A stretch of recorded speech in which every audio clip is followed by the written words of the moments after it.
나와 내 가족의 건강을 위한 시간 데일리 건강 시작하겠습니다. 오늘 함께할 우리 집 주치의는요, 비뇨의학과 전문의 장진석 원장이십니다. 안녕하세요. 안녕하세요. 비뇨기과 전문의 장진석입니다. 네, 자 오늘 어떤 주제로 얘기 나눠볼까요? 제가 오늘 준비한 주제는 전립선 질환입니다. 전립선 질환은 남성 갱년기의 숨은 복병이라고 할 만큼 중년 이후 남성들한테 아주 흔한 질환입니다. 대표적으로는 전립선염, 전립선 비대증, 전립선암, 이 세 가지 질환이 있는데요. 오늘은 이 질환들에 대해서 알아보는 시간을 갖도록 하겠습니다. 네, 알겠습니다. 본격적으로 오늘의 주제인 이 전립선 질환에 대해서 살펴보겠습니다. 그 대표적으로 지금 세 가지 말씀을 해주셨거든요. 이제 전립선염, 전립선 비대증, 그리고 전립선암. 이 세 가지 질환을 각각 좀 간단하게 먼저 설명부터 부탁을 드릴까요? 우선 전립선염이라고 하면은 남자라면 누구나 다 걸릴 수 있는 질환입니다. 네. 20대. 심한 경우에는 10대 수험생들한테 오는 경우도 있고요. 20, 30대 남성에서도 흔하고 주된 그 원인이 술, 커피, 과로, 수면 부족, 오래 앉아서 생활하시는 직장인들. 그러니까 아주 우리 주변에 흔할 수가 있죠. 두 번째 전립선 비대증은 대개는 40대 중반 이후에 어떤 노화로 인해서 점점 전립선이라는 장기가 커지게 되거든요. 그로 인해서 생기는 질환이고 보통 50대가 되면 40~50% 정도의 유병률을 보이고 60대가 되면 60%, 70대 이상에서는 70~80% 정도의 아주 흔한 그 증상, 유병률을 보이는 질환이 되겠습니다. 그래서 전립선 비대가 생기면은 그 안으로 아까 요도가 지나간다고 했는데 요도가 좁아지면서 소변이 나오기 어려운 어떤 배뇨장애 증상을 유발하게 됩니다. 마지막으로 전립선암은 50대 남성 이상에서 급증하는 그 아주 흔한 암입니다. 그래서 한국에서는 5번째 암으로 남성에서 보여지는데 위, 폐, 대장, 간, 전립선암 이렇게 5대 암 중에 들어가고요. 근데 문제는 이 세 가지 질환들이 전립선 염증, 비대증, 암이 증상만으로는 전혀 구분이 안 됩니다. 그래서 정확한 검진을 통해서 암은 혹시 아닌지, 비대증이라면 얼마나 심한지, 또는 염증이 있는 건 아닌지에 따라서 대처법이 달라지게 되겠습니다. 지금 말씀해 주신 세 가지 질환이 증상으로는 구분이 힘든 겁니까? 네, 그렇습니다. 흔히 생각하기로 전립선암 환자분들은 증상이 매우 심하거나 피가 막 콸콸 나오거나 이렇게 생각을 하시지만 오히려 전립선암 같은 경우에는 무증상인 경우가 더 많으시고요. 비대증도 어떤 좀 그 배뇨장애 같은데 둔하시거나 그냥 나이를 먹어서 그렇겠지 하고서 생각하시는 분들은 또 되게 심한데도 불편감을 덜 호소하시는 분들도 있습니다. 그리고 염증이라고 해서 또 증상이 경미한 게 아니라 되려 간단한 염증일 때도 증상은 매우 심하실 수가 있습니다. 그래서 이 세 가지 전립선 질환에 의한 증상이 서로 비슷비슷하기 때문에 반드시 감별을 요하겠습니다. 그러니까 증상으로 구분을 하려고 하면 안 되겠습니다.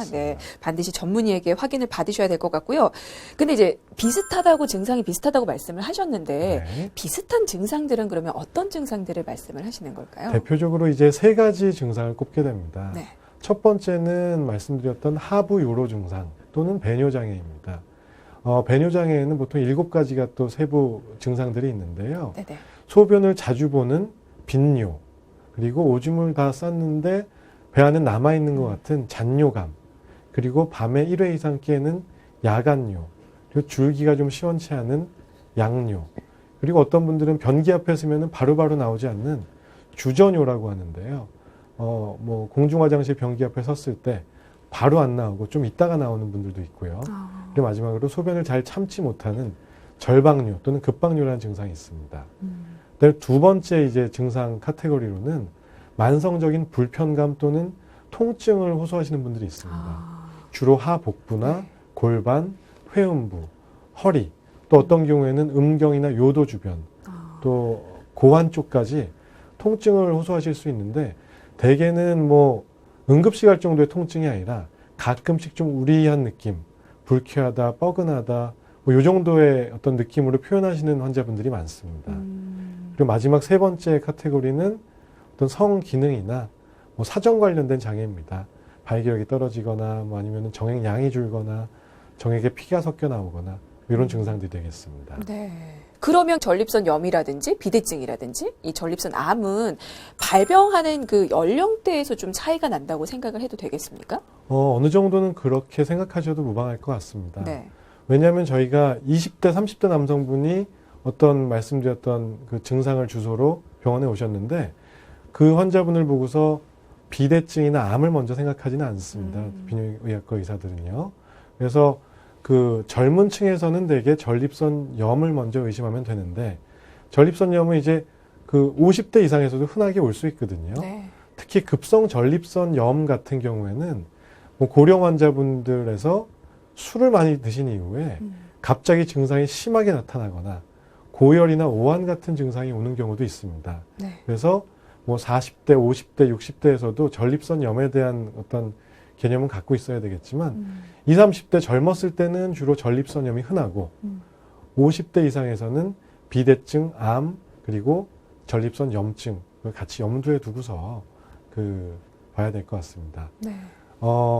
이 급성 전립선염이라는 질환이 있는데요. 네네. 이거는 응급 상황이거든요. 그래서 피 검사를 하면은 PSA라고 하는 전립선 특이항원 수치가 높게 나오는 경우가 있습니다. 네. 이런 경우에는 전립선 암하고 또 감별을 요하는 상황이 있기 때문에 이런 것들을 판단하기 위해서는 비뇨기학과 전문의와 상담 및 검사를 꼭 요해야 될 것 같습니다. 그렇군요. 네. 근데 전립선염을 그 성관계 후에 나타나는 성병으로 생각하시는 분들도 있는데 네. 그렇게 봐도 되는 건가요?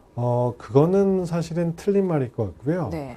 요도염 중에서도 성관계를 통해서만 오는 균이 있고 일상생활에서 오는 균도 있을 수 있듯이 네네.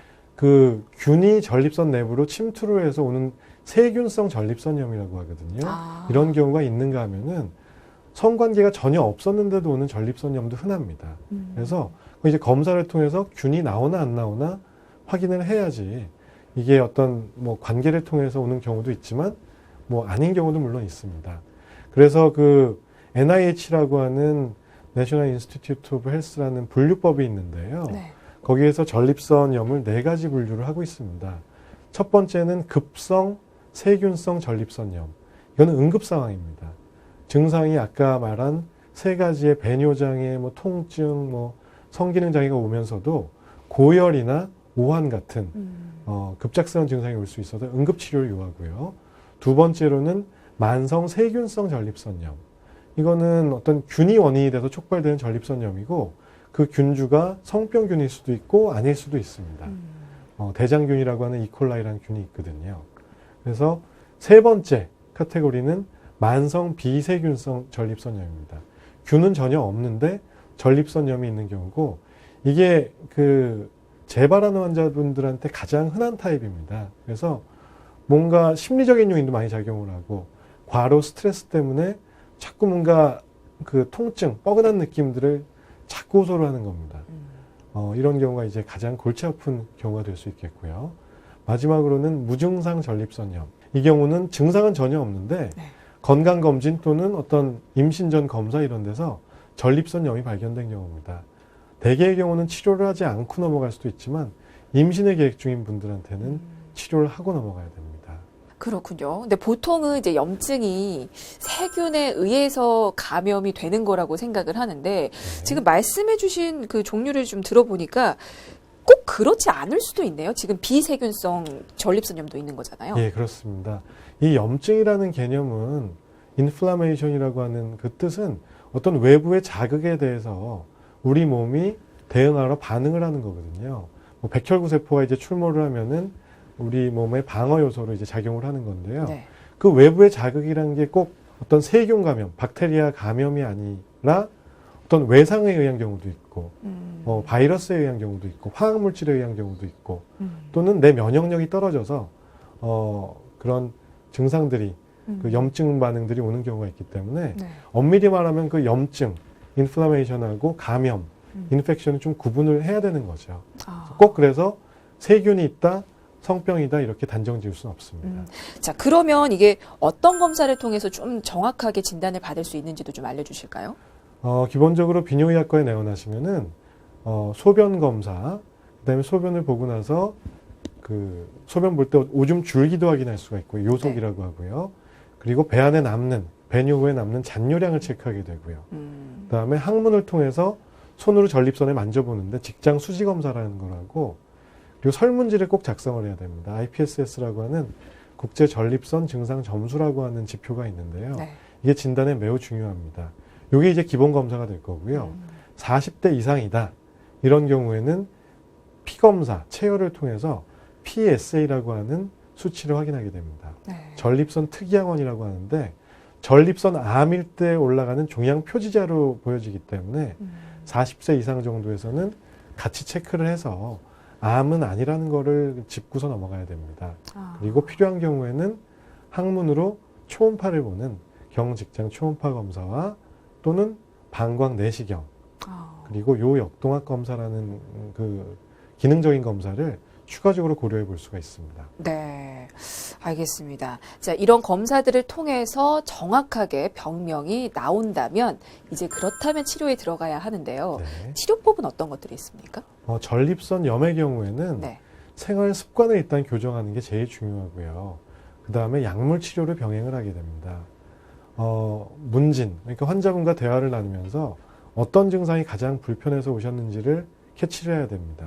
그리고 검사를 통해서 세균성이냐 비세균성이냐를 감별을 해서 세균성인 경우에는 항생제가 포함이 될 것이고, 네. 그 다음에 증상이 배뇨가 주된 증상이냐 또 통증이 주된 증상이냐에 따라서 약제의 종류가 변경이 됩니다. 짧게는 4주 정도 치료를 요하고 좀 그 염증이 심하신 분들은 3개월, 12주 정도까지 치료를 하게 돼서 요도염 같은 경우에 일주일 정도 치료를 하고 완치가 되는데 반해서는 네. 좀 긴 치료 기간을 요하게 됩니다. 그러네요. 지금 전립선 염을 주로 해서 지금 질문을 드려봤고요. 저희가 전립선 비대증 또 암도 순차적으로 또 알아봐야 되기 때문에 급히 또 전립선 비대증으로 포커스를 맞춰서 또 다음 질문 드리도록 하겠습니다. 지금 전립선 비대증 같은 경우는 이게 주로 노화로 인해서 발생하는 질병인 거죠? 네, 대개 나이가 들면서 전립선이 점점 커지는 거는 생리적인 현상인데요. 네. 그로 인해서 어떤 그 증상들이 유발되는 겁니다. 근데 그래서 그런지 이게 특별히 어떤 그 약물 치료 없이도 좋아질 수 있다고 하던데요. 비대증이 심하지 않은 경우에는 네. 평소에 어떤 좋은 생활 습관 같은 거를 유지하고 그걸 잘 숙지하심으로써 증상이 많이 좋아질 수가 있습니다. 저희가 강조하는 대표적인 거는 일단 물을 많이 드셔야 됩니다. 물을 많이 먹고 소변은 약간 참는 훈련을 하시는 게 오히려 좋고요. 한 3시간 정도 텀을 두고서 규칙적으로 배뇨를 하는 게 좋습니다. 예를 들어서 아침에 뭐 눈을 떠서 누구나 화장실을 가겠죠. 7시에 소변을 보셨으면은 한 3시간 있다가 10시쯤 보고, 점심 먹을 때 한번 보고, 오후에 한번 보고, 저녁 먹을 때 한번 보고, 자기 전에 한번 보시면은 6번 정도입니다. 네. 그 정도가 좋고요. 그다음에 술하고 커피를 줄여주는 거. 오래 앉아 있거나 이 회음부, 고환 밑에 쪽, 그 아래쪽이 자꾸 눌리는 거는 피해 주시는 게 좋고요. 그 다음에 운동, 유산소 운동과 적당한 근력 운동, 그리고 식습관에서는 너무 맵고 짜게 드시는 걸 그 좀 지양하고 피하고, 육류보다는 뭐 그 섬유질 많이 든 그 야채, 과일, 그리고 차라리 생선, 콩, 이런 것들을 많이 섭취하시는 것을 권장합니다. 네. 그러니까 1차적으로는 생활 습관부터 교정을 하고, 네. 그럼에도 불구하고 호전이 되지 않으면 이제 치료에 또 들어가야 하는데, 네. 치료법은 어떤 게 있습니까? 치료는 전립선 비대증 치료에 이제 그 아주 많이 쓰여지는 약제들이 있습니다. 약물 치료를 먼저 하게 됩니다. 네. 두 종류의 약이 있는데, 하나는 뭐 요관을 좀 확장시켜주는 전립선 비대 1차 약을 기본적으로 써보고요. 전립선이 많이 크시거나 또는 요폐라고 하는 어떤 응급 상황, 오줌이 꽉 찼는데 안 나오는 경우를 경험하신 분들은 2단계 약을 쓰거나 또는 수술적인 치료를 고려를 할 수가 있습니다. 그래서 바로 수술을 하시는 경우는 드물고요. 비대증이 좀 심하거나 어떤 합병증, 신장 기능 손상이나 요폐라는 문제가 있을 것 같이 것이 우려되는 분들에 한해서는 수술을 하고 있는데요. 이 비대증 수술은 뭐 그 마취하에 요도를 이제 그 내시경이 들어가서 경요도 전립선 절제술 이런 게 많이 시행됐었고, 요즘은 각종 레이저 수술, 뭐 홀랩이라든지 튜리스라든지 뭐 KTP라든지 이런 수술법이 있고, 요즘은 뭐 마취 없이 시행하는 전립선 결찰술이라는 것도 있습니다. 네. 말씀하신 그런 그 치료 방법들은 이제 방법들은 다르지만 결국 그 전립선의 크기를 줄여주는 그 목표로 시행이 되는 겁니까? 꼭 그렇지는 않은 게요. 어차피 전립선의 크기를 줄인다고 해도 이 환자분께서 뭐 50대, 60대, 70대, 80대 그 연세가 드실수록 또 커지게 돼 있습니다. 그래서 그 전립선 비대가 심하지 않은 경우에는 약물 치료를 통해서 배뇨 습관을 교정하고 또 2차적인 합병증만을 막는 것만으로도 충분한 치료 효과를 볼 수가 있습니다. 그리고 전립선이 큰 경우에는 2차 약제를 통해서 크기를 줄여주고 수술로 터널을 뚫어주는 어떤 시술 또는 수술을 하면은 도움이 됩니다. 하지만 처음부터 무조건 크기를 줄이는 것을 목적으로 치료하지는 않겠습니다. 네, 알겠습니다. 자, 전립선 암에 대해서도 지금 빠르게 또 알아보도록 하겠습니다. 전립선 암 발병에 영향을 미치는 요인들은 어떤 게 있을까요? 명확하게 규정되어 있는 것은 뭐 없는데요. 사실은 가장 중요한 변수는 전립선암은 노화로 인한 나이, 그러니까 연령 요인이 제일 크고요. 인종, 동양 사람보다는 서양인이나 코케이시언들한테 많다고 하는 연구들이 많고요. 가족력이 아주 큽니다. 그래서 뭐 부친 조부께도 전립선 암이 있었다. 네. 그러면은 더 조기에 경각심을 갖고서 검사를 해야 될 거고요. 흡연 또한 뭐 영향을 준다는 연구들이 있고요. 서구화된 식습관을 또 예로 들 수도 있는데요. 한국에 있는 한국 사람보다 미국에 거주하는 한국 사람에서 유병률이 더 높습니다. 네. 그런 건 어떤 환경적인 요인들을 꼽을 수가 있겠죠. 그렇군요. 근데 사실 발견이 힘든 게 앞서서 이게 무증상인 경우가 많다고 잠깐 언급을 하셨던 것 네. 같은데요.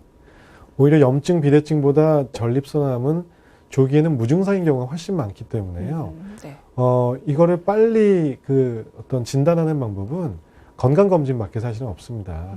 요즘은 그 PSA라고 하는 말씀드린 그 혈액검사, 종양표지자가 선별검사법으로 널리 활용되기 때문에 조기 진단이 늘어나고 있고요. 이거는 이제 건강검진에서 시행하실 수도 있고 가까운 비뇨의학과에 방문하시면은 40세 이상에서는 다 의료보험 혜택을 적용받을 수 있습니다. 그렇군요. 그럼 보통 몇 세 이상이 돼야 이런 정기적인 전립선 검사를 받는 게 좋을까요? 만 45세 이상에서 검사를 꾸준히 받으실 것을 추천합니다. 1년에 한 번 정도씩 검사를 하시면 되고요. 네네. 혈액 검사를 통해서 PSA라는 수치를 확인하고 그다음에 직장 수지 검사, 항문에 손을 넣어서 전립선을 촉진하는 검사들은 연에 한 번 정도씩 받으셔야 마음을 놓으실 수 있겠습니다. 네, 알겠습니다. 자, 오늘은 전립선 질환에 대해서 살펴봤는데요. 대표적인 세 가지 질환, 전립선염과 전립선 비대증, 전립선 암에 대해서 살펴봤습니다. 자, 지금까지 비뇨의학과 전문의 장진석 전문의였습니다. 말씀 감사합니다. 네, 감사합니다.